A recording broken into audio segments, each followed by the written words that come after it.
Amadou Coulibaly. Comme annoncé dans l'une de nos parutions la veille, la sentence est tombée hier dans l'affaire de l'institutrice Lingané Naïna accusée d'avoir commis des actes de fraude au bénéfice des élèves, lors de l'examen du BEP session 2021.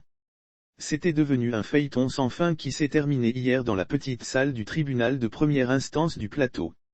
À l'issue d'un conseil des ministres tenu ce jour, le ministre de la Communication, de Médias et de la Francophonie, porte-parole du gouvernement interrogé sur ce sujet, a déclaré qu'il est dommage que 29 enfants aient à payer pour la responsabilité d'un enseignant. Alors que l'affaire est passée hier en jugement, Amadou Coulibaly assure que le ministère de l'Éducation suit de près cette affaire. Il y a une action de la justice qui de notre point de vue est différente de l'action de l'administration.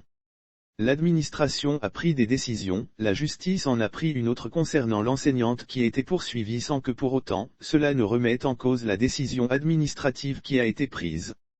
Mais je peux vous assurer que le ministère de l'Éducation suit de près cette affaire.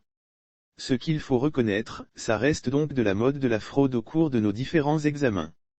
Si en tout cas, une pareille affaire peut permettre de responsabiliser et conscientiser chacun des acteurs du système de l'éducation, pour nous ça aurait été donc une bonne chose.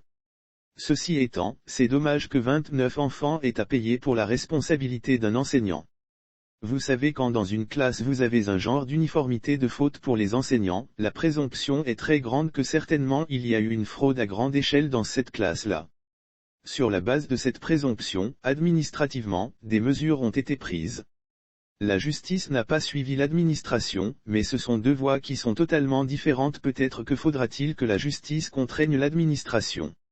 Mais ça, ce serait un autre débat.